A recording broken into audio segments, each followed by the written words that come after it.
Welcome to the Simply Financial Podcast. I'm your host, Christopher Calandra. This is episode number 52 of season 4. On today's episode, we're going to do our annual book recommendation episode. Those of you that know me and or listen regularly to the podcast, and I hope that is a lot of you listening, fall into one or both of those categories, is I read a lot. I consider myself a geek. I think this year so far, I've read 26 books. And at the end of the year, the calendar year, I like to invite a guest on to talk a little bit about books, hopefully give you some good recommendation and ideas if there are things that you want to read with 2021 on the horizon. I am thrilled that Ava Crayton, who I've gotten to know very well the last couple of years, agreed to join me. We had talked about this for a while. I think the interesting part that I'm looking forward to in our discussion is that there's not a lot of overlap. We both read quite a bit. She's highly educated and well-versed in books, but there's very little overlap, and we have, I think, different tastes. So I expect it to be a really good conversation. I've been really looking forward to it. Ava, by the way, is a corporate attorney, and she is well-versed in privacy matters, social media, IP, which is intellectual property, and enterprise technology and solutions. That makes you sound so impressive, Ava. Thanks for joining me today. It does. Thank you for having me. I am thrilled to be here. So I'm going to start with business books because this is the Simply Financial Podcast, and I am a certified financial planner. And it would be remiss of me not to at least talk about some business books. I think my top business book of the year, although it's sort of loosely defined, is a book by George Friedman, who is an author I've read before. I would describe George Friedman as sort of a macro strategist on the geopolitical front. And his book, his most recent book, is The Storm Before the Calm. Before I talk about it a little bit, you have any familiarity with it? Yes, I do. And in fact, this is a book I'd like to read. And I think you mentioned this was the one book that you thought I would want to read, right? Yes, it's a very thought-provoking book. I'll give you the quick commercial on it. The author, George Friedman, asserts that if you look at the U.S. history, there are two compelling cycles. And one of them runs about 20 years and one of them runs about 40 years. And one of them is more of a socio-economic one and the other one is more industrial. I think I'm explaining this okay. But the long and short of it, Ava, is that both of these cycles are coming to an end in the 2020s. And it's the first time in U.S. history that both of them are coming to a conclusion at the same time. And what he points out is over the course of U.S. history, when these cycles come to an end, it tends to be periods of tremendous change in the country, a lot of turmoil, and a change in the way the government and business interacts with its citizens and its customers, just tremendous period of change and turmoil. And this change and turmoil gives way to the next cycle where America sort of reinvents itself and reinvigorates itself.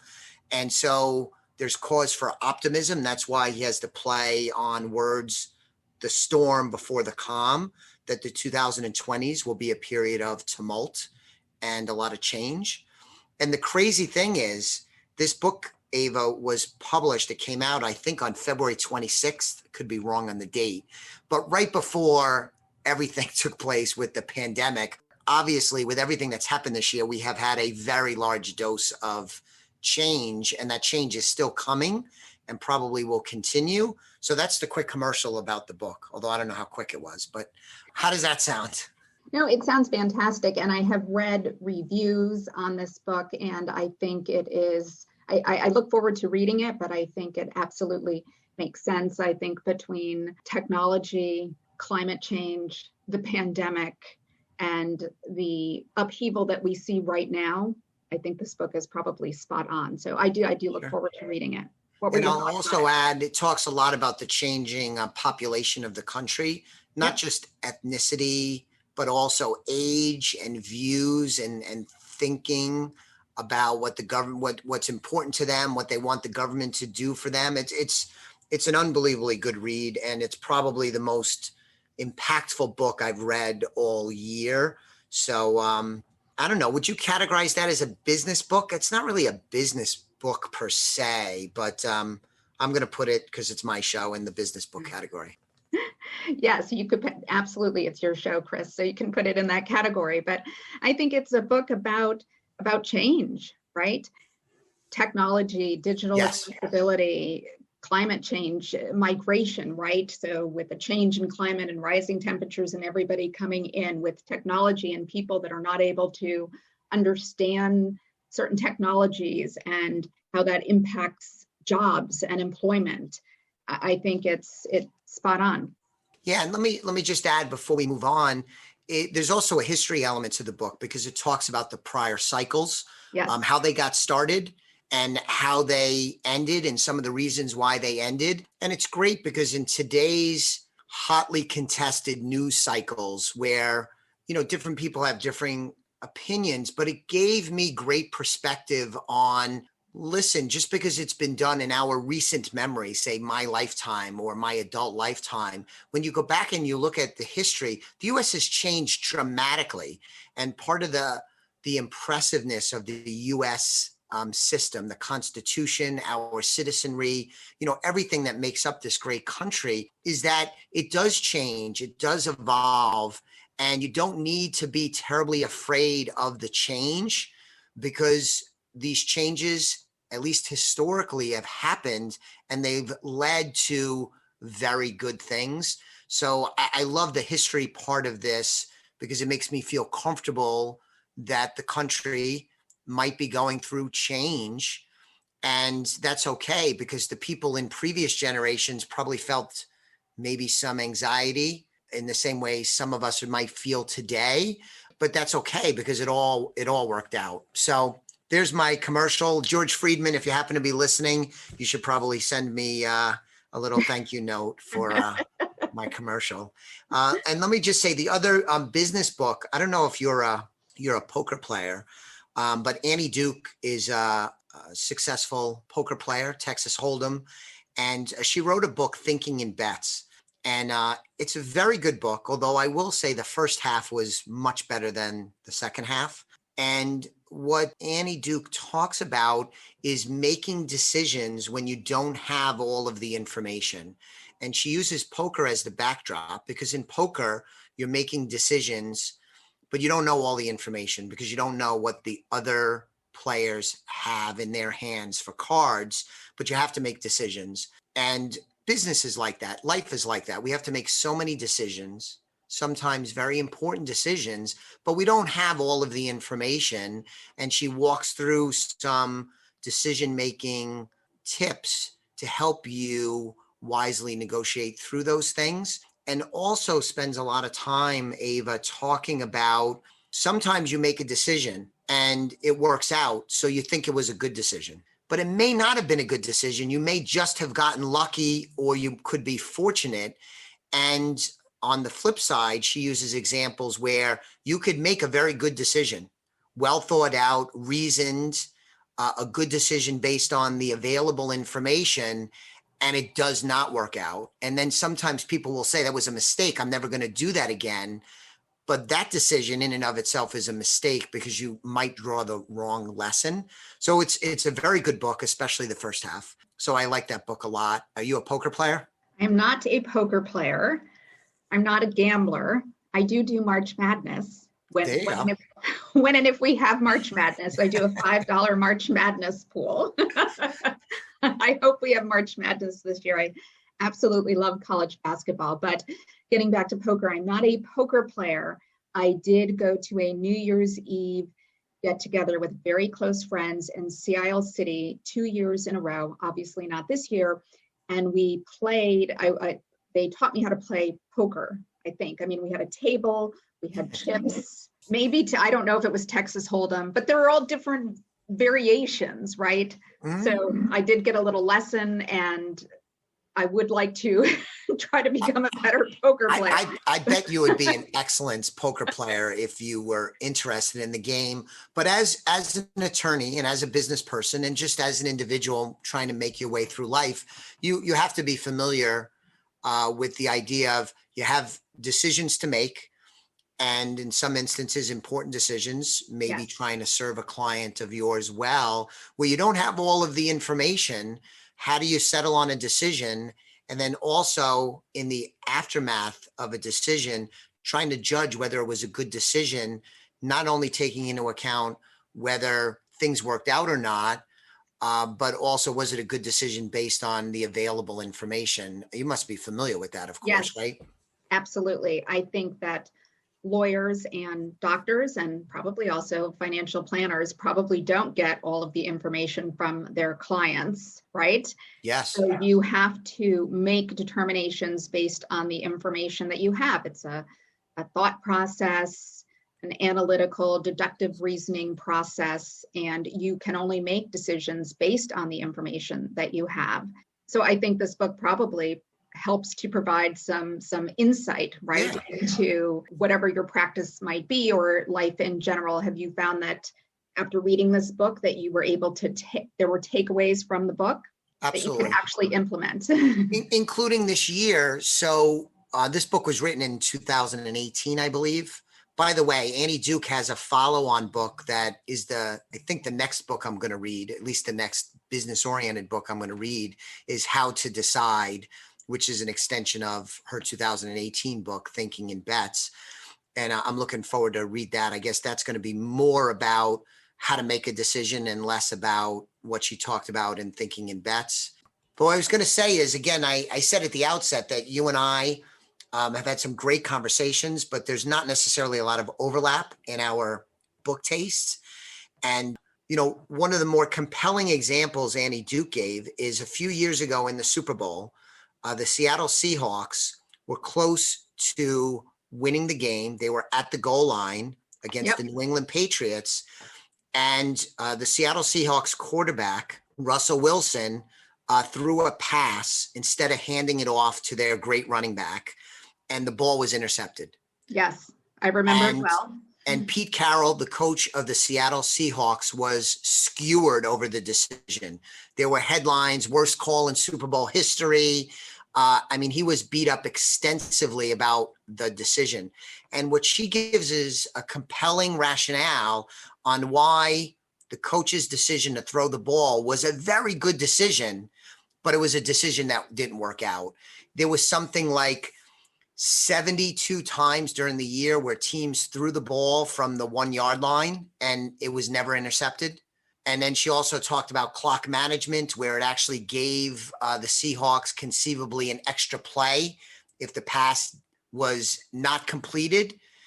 So it was a really good example. I'm a football fan, because it was like, well, you really judged him harshly for the decision, but it really made sense. It just didn't work out. It blew up in his face. Now, this year, not to get into the nitty gritty, but this year, the economy and the markets, as a financial planner, had to deal with something that I had never dealt with before, a market event that was driven by a healthcare crisis.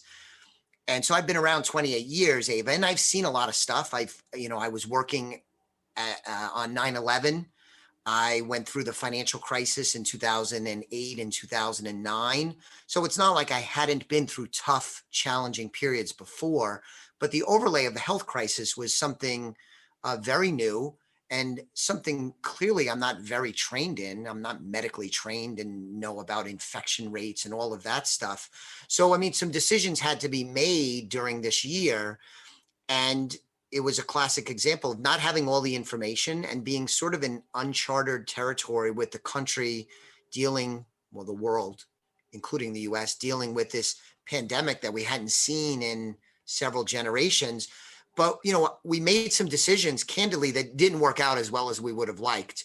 And this book helped me put it in perspective, because I think I made good decisions in the sense that they were reasoned, they were logical, they were well thought out, they were based on good historical information and good theory, but some of them didn't work out. And it's helped me personally deal with the aftermath where you make decisions in the business world, trying to keep your client's best interest at heart. And some things didn't work out as well as any of us would have hoped for and expected. So yeah, I drew some lessons, including this whole pandemic craziness. Yes, it was able to help you reconcile So decisions. let's turn the tables now. I've dominated the conversation. So tell me a few books that you have found to be very good. Hopefully read them this year, but it doesn't necessarily have to be. What do you have for me? Yes, well, I have quite a few books. A couple of them I read at the very end of 2019, but I considered it part of the 2019-2020 cycle. And just for the listeners' information, I do enjoy reading. I think that reading helps to broaden your understanding.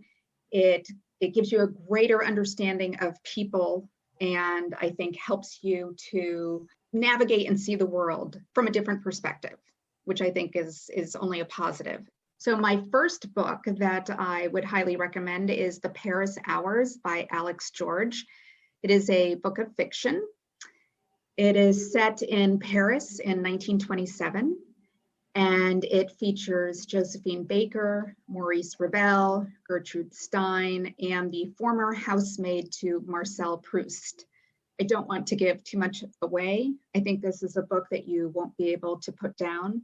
The stories are intertwining, and it reminds me a lot of the book There by Tommy Orange. So if you read There by Tommy Orange, interwoven stories, I think that you would really enjoy The Paris Hours, the history, the descriptions, the scenery, and the plot twists at the end. Let me ask you this. How did you come upon this book? How do you get your ideas for what you want to read? And I don't know if you remember specifically this book, but can you share that? Yes, well, I do have the book in front of me. So this, in fact, it has the little icon at the top here. It was a Book of the Month Club book. So that's how I came across The Paris Hours. But in general, my books, I get through a number of recommended reads, NPR reads, RJ Julia's in Madison, tout the local bookstore. I go there a lot. New York Times reads. I've subscribed to Book of the Month Club. Also, Reese Witherspoon has a reading list that I like. And I also look at Barack Obama's reading list that he puts out every year. And I know you've mentioned Goodreads, which is the app for your phone. Yes. Mm-hmm. I have not downloaded it yet, but I do have every intention of downloading that and looking at Goodreads. And I have a book club that I started when I was at Tulane Law School. It's called the Periwinkle Book Club, and I plan to relaunch that book club in January 2021, and hopefully we'll do some virtual book club get-togethers, or when it's warmer, some socially distanced book club get-togethers. That might be difficult because we'll have to yell, but nonetheless, I do plan to. So that's good. Can I join the Periwinkle Book Club? You may join the Periwinkle Book Club now. The website is under construction. All right. But you are absolutely welcome to join it. And I don't know that you'll enjoy all the conversations. I will say that when we had this book club when I was in law school, it was my third year of law school, by the way. So I certainly never would have done this my first year or second year. But we would get together.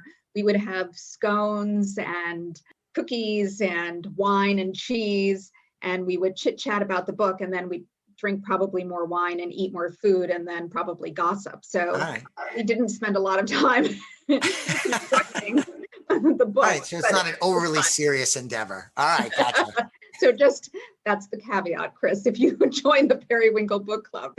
So now I don't read as much fiction as you do, but I think it's a little bit of a failing of mine. And let me share you my thought is I've read a lot of business books, and to a certain extent, it's gotten a little stale. You know, I'm 50 years old now, and I've read a lot, and I consider myself a lifetime learner, you know, but some of the books are often a recycling of old ideas, and much of the books might add like a new wrinkle for modern day technology and that kind of thing, but they largely stand on the shoulders of other books that were done.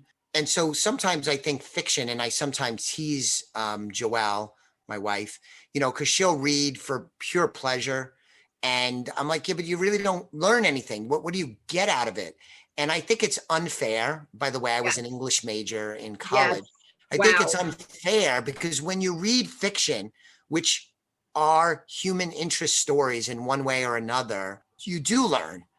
And it may not be classically, I'm going to read this book on marketing in 2021, or, it may not be that specific and narrowly tailored, but I'm wrong to think you're not going to learn by reading a book like The Paris Hours. Isn't that right? Absolutely correct, right? So fiction, all fiction is based in some type of reality, or at least most fiction is Yeah. based in some type of reality. I don't know if today, in the middle of quite a bit of turmoil in politics, I can say that all fiction is based in reality, but fictional stories typically come from real life experiences. And as I said, I really enjoy reading because I think that gives you, provides a window into the soul of others. Absolutely. So there is something to be learned in reading fiction. There's also something to be learned in reading books about economics and history. Absolutely. But I do enjoy Sure. reading fiction, and I have always found that I take something away from that book, and hopefully I take something away from that book and I'm able to use it in a way that is productive and constructive and adds value and helps me to be a better thinker, a more insightful person, and a more empathetic person. That's great. What a great explanation. So I'm going to say right on air next year when I do this end of year book recommendations, I will have read more fiction than I did this year, which is very little. So what did you like best about The Paris Hours? And not to give away too much, Yes. because I'm going to take your recommendation and certainly read this one, probably some others that we're going to talk about in a moment. But what really makes this book so good? Is it the writing? Is it the setting in the 1920s? Is it the character development? Is it the Yes, I was central going to story? all of the above. All right. Absolutely, the character development. These characters are just interesting, fascinating people, and their stories are, some might be heartbreaking, some might be inspiring, but they are real people, and Awesome. you can relate to them, and you become invested in their stories and their lives and what is going on. So I think it's the writing, I think it's the character development, I think it's the scenery, it's Paris, it's what's going on at the time. And you don't always know what's going on in someone's life, which is why it's always best not to judge a book by its cover, right? Oh yeah, that is a wise life lesson, no doubt. Would this book be categorized as historical fiction? Do you know? No. Well, Okay. no, I wouldn't say it's Because Gertrude Stein is, right. Well, Josephine Baker, Maurice Ravel, yeah, Marcel there's Proust, real, yes. yeah, So there are some aspects, but it is not gotcha. in the category of historical fiction. Before we get to the next book, I'm just curious. If you begin reading a book and you get into it a bit and you either don't like the book or you're just not feeling it for whatever reason, do you have a personal commitment that if you start a book, you have to finish it, or will you set a book aside that's not working for you for one reason or another? Okay, I used to always finish a book. If I started it, I would finish it even if it was painful and I was not enjoying the book. And there was one book in particular, it was Ken Follett's, the whole Ken Follett series. I can't remember the name of his first book. Oh, is that the one? Pillars of the Earth. Pillars of the Earth. Yeah, okay, I read that. Yes, my mother read it, my sister-in-law read it, and they loved it. And I read it, and I think I have 90 pages left, and I gave up. I just couldn't do it. And I had my mother in one ear and my sister-in-law in the other ear going on, and the two of them talking about it, how much they loved it. I'm like, I hate this book. I can't do it. I gave up. So 90 pages left. It's still on my bookshelf with the bookmark in the book. I did not finish that one, but in general, I have always thought, okay, if I start a book, I'm going to finish it. And I don't know if it's just because I'm now older, but I've started a couple of books. And then I said, you know what? I'm going to put this one down and I'm going to read it at another time. Right. Yeah, because I think, and it's funny you say that, because when I was younger, I would say if I start a book, I have to finish it. But it's as I've gotten older and hopefully wiser, I mean, that's just stupid. I mean, why are you going to do something that you're not enjoying? Either you don't like the writing or the topic or whatever the case is, or to your point, sometimes you're just not in a place to enjoy it. And another time you could pick it up and for whatever reason, what's going on in your life or your mental space or whatever, you would actually appreciate it. But the idea of trudging through a book, Yes. you know, I probably did enough of that like others in school. And I don't think you necessarily need to do that. And I don't know who or what it proves if you read a book that you really don't like. Right. Right. I think it's more to yourself. You make the commitment, and I've made this commitment and I have to finish this book. And I think I'm finally at a place where I make commitments in my life, and I make commitments to my clients, and I make commitments to my family. But the commitment to the book, Yeah. if I'm not enjoying it, I can let it go. My version of your story, it's from several years ago now, but the Da Vinci Code by Dan Brown had come out, and it was a really, really popular book. It was turned into a popular movie starring Tom Hanks. And, you know, I read a lot, right? And so this was a book, the Da Vinci Code, where people that had not read a book since like high school were picking up, reading it and talking about it. And I picked it up and started reading it and hated it. And I don't know if you read it, but it was, there was all this detail in the book. You know, it would describe a meeting taking place, and it would describe the furniture and, Yes. you know, the little spindles of the chair that the person was, for whatever reason, I got a few chapters and I'm like, this is not going to happen because it's a big book. And I've never picked it up, and I didn't get anywhere near close to 90 pages to go. So that's good. So the Paris Hours, highly recommended. I am definitely going to check that out. What else do you have for us? This was probably my favorite read of 2020, although I did just finish A Good Neighborhood by Therese Ann Fowler. It's a story of a widowed mother raising her biracial son in suburban North Carolina. And the mother is a professor of forestry and ecology. And the story centers around the relationship between the professor's son and the daughter of the family that builds a mansion on the lot behind the widowed mother and son's home. And there's a great oak tree that rests in the yard of the mother and son, but also extends into the lot of the new neighbors. I think it's a captivating story. It's about race, it's about greed, it's about new money, it's about judging people, judging your neighbors, and people in general without really knowing or understanding or trying to understand where they might be coming from. It's about preconceived notions and stereotypes, which I think are so incredibly harmful, especially with respect to oppressed and underrepresented groups. And again, I don't want to give anything away. I have recommended this book to a lot of my friends, and I think it's a great read, and you'll pick it up. And again, it's one of those books that you won't be able to put down. And when is the first book was set in the 1920s? Is this set in a previous? Present day. Okay. Yep. And from the sounds of it, and actually I thought maybe you would mention this book, and maybe you were going to, but I understand, what's it, Where the Crawdads Sing. Yeah, have you read that? Yes, I read that. Yes, okay. That is another excellent book that you will read in a day. Okay. Yeah, I have, that was already on my list of books to read, which, by the way, just to highlight to everybody, she mentioned Goodreads, which is a free app. And you could track what books you've read. You could rate the books.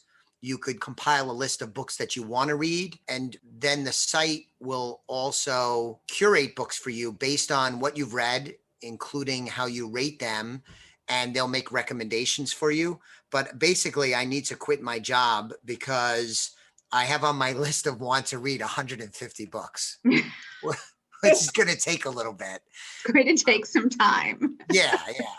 So I do want to read Where the Crawdads Sing. I think, is it Crawdads? Crawdads, yes. Okay. So A Good Neighborhood by Therese Ann Fowler. Yes. And but you were going to you mentioned this book in the lead up to another one. What's the other one? Right. I think the other book maybe was The Great Believers by Rebecca Mackay. Is this your favorite one this year? No. So I did enjoy The Great Believers. It comes highly recommended. It takes place between 1985 and 2015. It goes back and forth between 1985, AIDS epidemic, and 2015, and where those same individuals, any individuals who have survived that epidemic, and where they are in 2015. It's a fun story at times. It's a heartbreaking story at times, and very sad. I think it goes to the point that we should all love each other and our families, and people should love and respect people for who they are. I did get a little bogged down at times in this book, which, given all of the acclaim for the book, I thought, gee, why am I not enjoying this as much as people have noted and touted and recommended?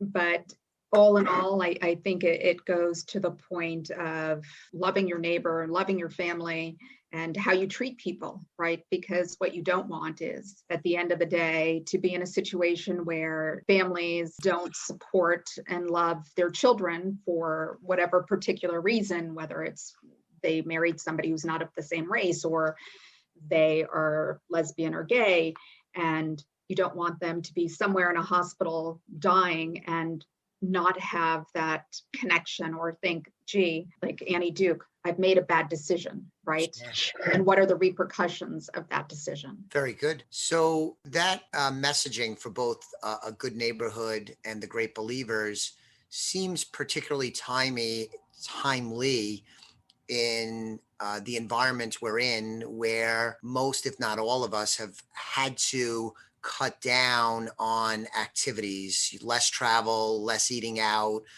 less personal travel, business travel, not going to the theaters, not going to the movies, not going to concerts, not going to sporting events, and on and on and on. It seems like life has become a little simpler, and family and close friends seem to be more important. And I think that it may be one of the positives coming out of all of this is almost like it's a chance for us to become recentered to really what's most important and slowed us down a bit. What do you think about that? No, I agree 100%. I think when this first happened, and the idea that you were going to spend more time at home, people thought, oh my goodness, how could I spend this time at home? And especially me, since I'm normally in the city during the week and I'm only in Connecticut on the weekends. And traditionally you've had a go-go, fast-paced, very active, fulfilling life.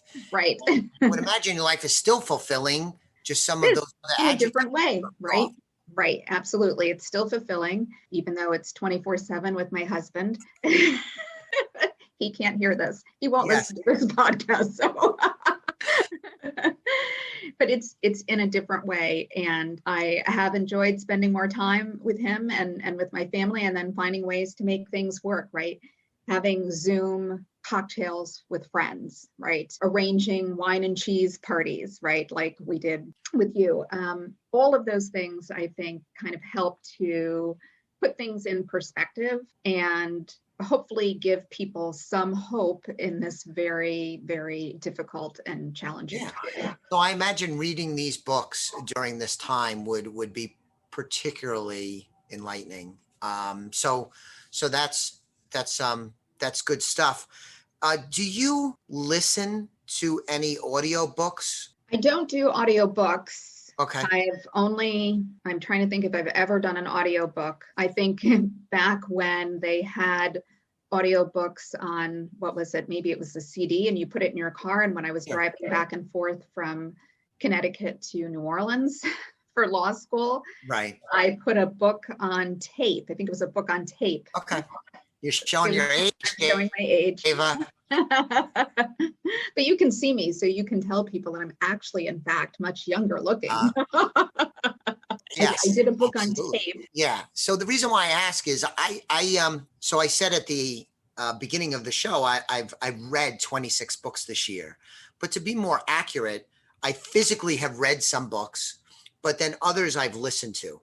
So here's my dopey question is, if I listen to a book and then I describe to you, Ava, do I say I read the book, or do I say I consume the book? Do I say I listen to the book, or does it really matter? Some people will say it doesn't matter. I would simply include the caveat that you listen to the book on tape, or you listen to the book, the audio book, right? I did notice the one time that I did the audio book Right. or book on tape, I had to keep stopping and rewinding to make sure that I was grasping and Sure. understanding and that I heard things, because I felt like maybe there was a tendency for my mind to wander when I wasn't actually physically reading the book. Again, I was in a car, so I've not experienced the audio book. I do know that I have friends who've done the audiobooks and they Right. love them. Because I listen to a lot of audiobooks, like you said, if you're traveling, like long car rides or on a plane, which I haven't been on a plane in 10 months now. I do like to listen to books. It depends a little bit on the type of book, though. There's some books, like you said, if there's a lot of detail, if it's let's say an economics book, I can't Oof, listen to that. I can't right. consume it that way. But if it's a story type book, and I like history books a lot. One of the excellent books I read recently, but I didn't read it, I listened to it. So we'll have to figure out how I describe it.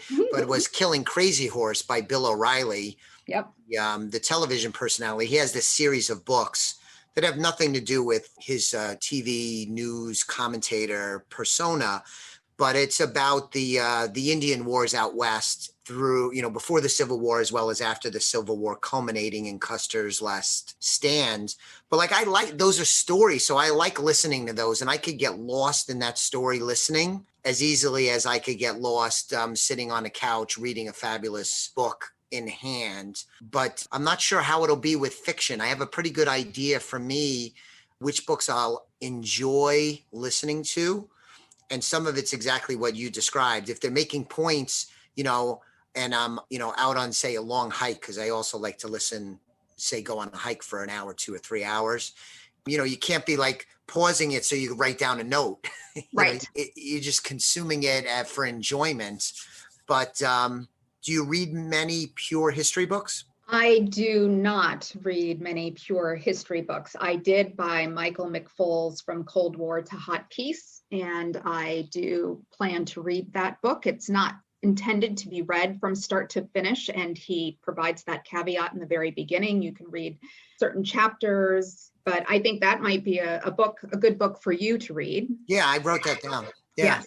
And also, before, I don't want to forget, but on Killing Crazy Horse, I noted that you had read that when you sent me over your list, and I thought for certain that you should listen to the podcast This Land, which is about an 1839 assassination of a Cherokee leader and a 1999 murder case. And these are two crimes that happened and were a determination was made by the Supreme Court. I don't know if you've followed the story at all, but it determines the fate of 5 tribes and nearly half the land in Oklahoma. So the podcast, which is called This Land, is fascinating. It is very well done. It's by Rebecca Nagel, who is a member of one of the tribes, and she does an outstanding job. I will definitely check that out, because I think Bill O'Reilly in Killing Crazy Horse mentions the assassination you're referring to, but only talks about it, in that day and age, not so much the court case kind of thing. So that would be probably a nice pairing. So absolutely, and great for hikes or walking. It's a really great podcast. I listen to a lot of podcasts too. People may be listening and thinking that I don't do anything other than read and listen to books and listen to podcasts. Money. What are you reading now? Right now, I am reading Yellow House by Sarah Broom. That is a memoir about a large Southern family and their beloved home. I have just started it. Okay.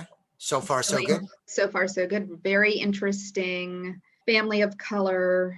And I think for me, it just reiterates how these families, large families in the South, and what transpires and who's a relative and who's not a relative, but somebody who's very close to the family who is described as a relative. This is something that I've seen with families of color, and I think that this book really touches on that and kind of encapsulates all of that in a very digestible and interesting and captivating way. Awesome. You mentioned memoir. Did you read Educated? I read Educated, yes. Did you like it? I think I recommended that one for you. I read that a while ago, and I thought it Yeah, was that's probably fantastic. Yes, was popular maybe 2 years ago. yeah, Yeah, I thought that was very good. Very disturbing, obviously, disturbing. but Yeah, it was good. Hillbilly Elegy as well, I which is have now that on a my movie. list. Also, it's a It's a movie now. movie on Netflix now. Yes, Yeah. with Amy Adams and Glenn Close, I believe. Yeah. So we're not even going to get into all the movies that I want to watch because I'm already drowning in things I want to consume. I was going to ask you, and this is it wasn't on my original kind of hit list books I wanted to mention, but The Other Wes Moore. Are you familiar Oh, with that book? yes, I am familiar. One of my favorite books. So, listeners, it's a book where you had an individual, Wes Moore, a young Black man in Baltimore, he was a youth, right? And, troubled background, difficult neighborhood, a lot of challenges. And he ends up, through a series of events, becoming quite successful and quote unquote, gets out and becomes very successful. And he gets an award, and at the same day he gets the award, well, it's noted in the paper, in the local newspaper, his hometown paper. And in the same paper, there's an article about a second Wes Moore, unrelated to him, that I think was sentenced to life in prison. And so the Wes Moore, quote unquote, the successful Wes Moore, decides to learn about the other Wes Moore, the one that is going to prison, and find out and analyze, what were the differences? Why did things go well for me? Why was I able to achieve success and overcome some of the difficulties that came from our neighborhood? Because they grew up a few blocks from one another, if I remember correctly. But it's such a good book. It sounds fascinating. I have heard of the book, and I have put it on my to read list. Very good. You're going to have to quit your job like me and just I will read. have to. Yes. Okay, so I don't want to not mention a couple of these other really please go quickly. Ahead. I'll mention these other books. The Ninth House by Leigh Bardugo is the story of secret societies at Yale, but it's like the Skull and Bones kind of thing. Skull and Bones, but it's a fantasy-based book. So if you like fantasies and you like intrigue and murder and a young woman with a troubled past who finds herself at Yale and she can see ghosts, I'd say this is a captivating book for you if you enjoy fantasies. All right. Both of Sally Rooney's books, Conversations with Friends and Normal People, loved both of these books. And Lucy Foley's, I read 2 Lucy Foley books this year, The Hunting Party and The Guest List. Murder mysteries, fun reads. Both Lucy Foley books, The Hunting Party and The Guest List, have similar plot lines and stories. Friends gather for a wedding or a New Year's Eve celebration. There's a murder, something happens, plot twist. So those are just fun reads. And Sally Rooney's books, I think, are just touch on so many different issues. She's an Irish author and playwright. The Conversations with Friends is about a young woman who becomes interested in an older married man. And Normal People is about 2 young lovers who meet when they're in high school and then again at university. They're from 2 very different walks of life, and you wonder and hope the entire time what's going to happen and are they going to get together. It's not as simple as that, but I'm just paraphrasing. But really love Sally Rooney. Thought both of those books were excellent and highly recommend. I am going to check those out. My goal in 2021 is to incorporate a little more fiction into the mix, and I have my own personal curator, Ava. Thank you. Thank you. So this discussion was as engaging as I thought. I joked with you before we started recording that we probably, I know I can speak with you all day about this stuff because you're terrific and so well versed, and it's such a different perspective, a reading list, and then compared to my normal thing. So I got to get out of my comfort zone. So yes. I really appreciate you joining me today. This was really fun. Well, thank you. And just to give a little shout out again to RJ Julia's, I did go by there for Small Business Saturday, and also on my to read list, I have Catherine Smythe's All the Lives We Ever Lived, Jennifer Egan's Manhattan Beach, and Barack Obama's A Promised Land, which you might be interested in reading since you're interested in his. I didn't realize he either had a book come out or President Obama has one slated to come out. I didn't even realize that. Yes, it was just released, and this is part one. It's a two-part book, and it's a pretty Oh, is heavy that why? lift. Because he's done some media rate really Yes. recently, so maybe that's the tie-in. I had not caught wind of that. So, listeners, the Simply Financial podcast, please subscribe if you haven't done so already. I would appreciate that, including recommendations to friends, family, coworkers. We would like to have even more listeners than we do now. And I described I'm a certified financial planner. My firm is Elliott Wealth Management Services. If you wanted information about the work we do to help clients win with money, you could check us out at elliottwealth.com. Again, Ava, thank you very much. And I will be back on the next episode of the Simply Financial podcast very soon. Thanks for listening. Thank you. The views expressed are not necessarily the opinion of SagePoint Financial Incorporated and should not be construed directly or indirectly as an offer to buy or sell any securities mentioned herein. Investing is subject to risks, including loss of principal invested. Past performance is not a guarantee of future results. No strategy can assure a profit nor protect against loss. Please note that individual situations can vary. Therefore, the information should be relied upon when coordinated with individual professional advice. Please note, the information being provided is strictly as a courtesy. When you link to any of the websites provided here, you are leaving this website. We make no representation as to the completeness or accuracy of the information provided at these websites, nor is the company liable for any direct or indirect technical or system issues or any consequences arising out of your access to your use of third-party technologies, websites, information, and programs made available through this website. When you access one of these websites, you are leaving our website and assume total responsibility and risk for your use of the websites you are linking to.